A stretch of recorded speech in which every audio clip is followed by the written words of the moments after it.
Good morning to you and welcome. Welcome to another edition of the Art Lewis Show here on WSGW for a Thursday morning. Later on, we will have open phones. And at 11 o'clock, we're going to learn about the Freedom Boat Club, an interesting concept in sharing boats. Talk about that later on. But we're going to talk about something more serious to start with, and that has to be strokes this morning. And with me this morning, to start out anyway, we have, if I can keep it in, Eric Marhar from Ascension St. Mary's. Good morning, Eric. Nope, you got Nathan right now. Sorry. Just a second here. I got to make sure I get you turned up. There you go. I don't know why you got Nathan right now. Sorry. Oh, I have Nathan? Oh, I do have you. Yeah. Why do I have you? I don't have you, and I'm just sitting on the back end watching your studio. I'm going to pop out right now. Okay. I wonder what you were doing. All right. Well, great. I do have Nathan. Yeah, I looked at him, and I said, oh, I've recognized that. He's on his staff.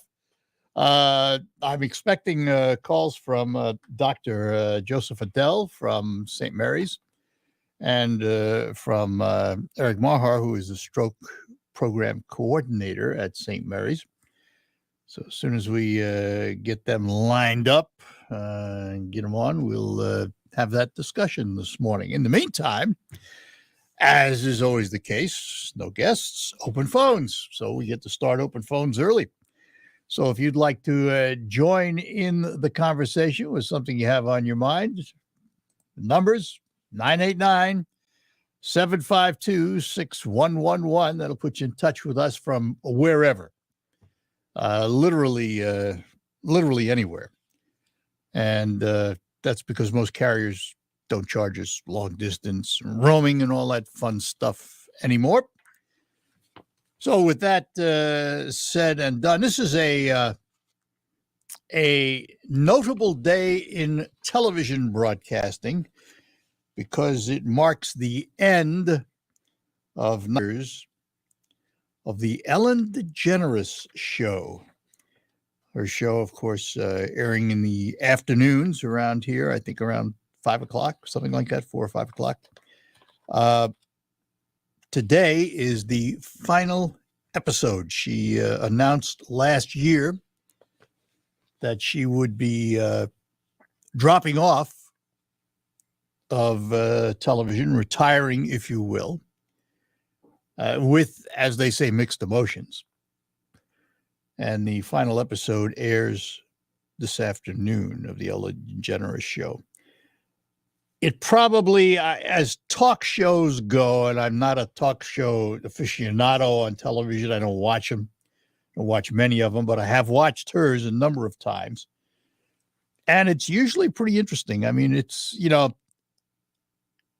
if you put aside the politics of the day, because she obviously comes from a particular side of the aisle, and that's fine.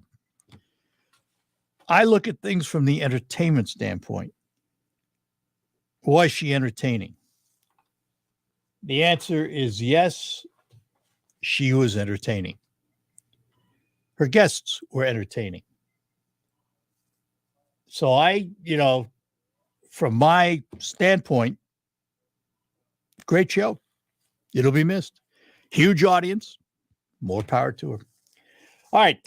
We mentioned, of course, that we were going to talk about strokes today. We are going to do that. And with us now from Ascension St. Mary's, we say good morning to Eric Marhar. Eric, good morning to you. Good morning. Good morning.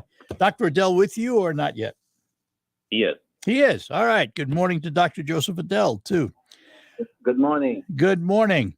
So let me start out by asking Dr. Adele, if I took you back, let's say 20 years versus how we treat strokes today, has there been a significant difference and a significant improvement in the outcomes?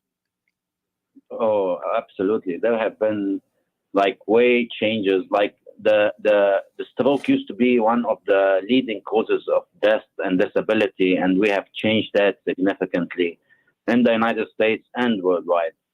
And it's both. It's like medical as well as surgical.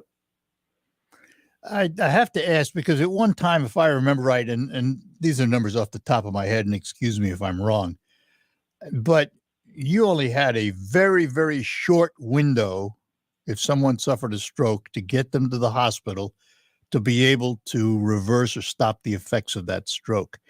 Am I correct in saying that window has increased now? You have more time, not an enormous amount of time, but more time to get to the hospital? Well, first, stroke, there are two forms. One is ischemic, where there's no blood flow to the brain. The other is hemorrhagic. So talking about ischemic stroke, where there is a blockage in a vessel, the old days are old days. These days, if somebody comes to the hospital within 4.5 hours, we can give them a strong blood thinner, a clot buster, and dissolve the clot. But also what we can do, if the clot is a big one, we go in and we mechanically remove it with surgery. The thing is, although we have expanded the window, so we can do those procedures 4.5 hours, and then the interventions up to 24 hours. The thing is, the sooner we do this, the better are the chances for better recovery. When someone has a stroke, what happens to the brain cells that are involved? So first, if we stop the blood flow to the brain, it varies. Certain brain cells tolerate not getting oxygen more than others. But then every minute passes, you are suffocating those cells.